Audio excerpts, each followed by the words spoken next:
যেদিন এই 25 ডিসেম্বর ছিল, ওই দিন আমি আবার এয়ারে ফ্লাইও করছিলাম, সম্ভবত কক্সবাজার যাচ্ছে প্রোগ্রাম।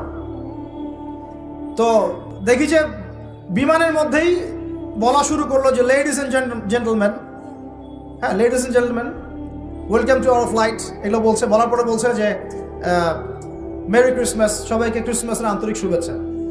তখন আল্লাহর কসম আমার মনে হচ্ছিল যে এখন মনে হয় প্লেনটা ভেঙে পড়ে যাবে আসমান থেকে, কারণ আমি একটা জানি। আল্লাহ পাক বলছেন সূরা মারিয়ামের শেষের দিকে পড়ে দেখেন, আল্লাহ পাক বলছেন ওয়াকালু ইত্তাখাযার রহমানু ওয়ালাদা, তারা বলে রহমান সন্তান গ্রহণ করেছেন। আউযুবিল্লাহ। তাকাদুস সামাওয়াতু ইয়াতাফাত্তারনা মিনহু, এই কথা শুনে আসমান ফেটে পড়তে চায়। ওয়া তানশাক্কুল আরদ, জমিন চৌচির হতে চায়। ওয়া তাখিরুল জিবালু হাদ্দা, পর্বত ফেটে পড়তে চায়, চৌচির হতে চায়। সুবহানাল্লাহ। লাকাদ জিতুম শাইআন ইদ্দা, তোমরা একটা চরম রকম ভয়ঙ্কর মিথ্যা প্রতারণাপূর্ণ কথা নিয়ে এসেছো। যখন বলছে কেউ মেরি ক্রিসমাস, তার মানে সে স্বীকার করছে যে 25শে ডিসেম্বরে আল্লাহ পাক ঈসা আলাইহিস সালামকে জন্ম দিয়েছেন। আউযুবিল্লাহ। তাই কি না? বুঝতে পারেন না কথা?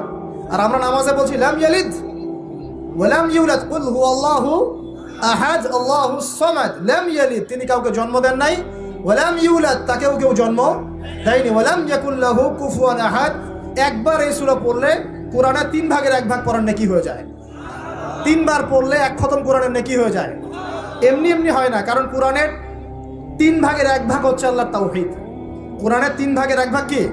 আল্লাহর তাওহীদ। এই যে 3 ভাগের 1 ভাগ, আর 1 ভাগ হচ্ছে হুকুম আহকাম, কি করবে কি করবে না। আর 1 ভাগ হচ্ছে হিস্ট্রি, ইতিহাস, কি হয়েছে এই পর্যন্ত বিশ্বে। কোরআন 3 ভাগে ভাগ করতে পারবেন আপনি। প্রিয় ভাইরা, এটা শিরক কিনা? এবং কোটি কোটি মানুষ কি এই শিরকে বিশ্বাস করে কিনা? এখন ওই সমাজে গিয়ে যদি আপনি বলেন সামাজিকতার খাতিরে মেনে নিচ্ছি যে এটা শিরক, তারপরে আমি একটা আপোষ করলাম, চলবে?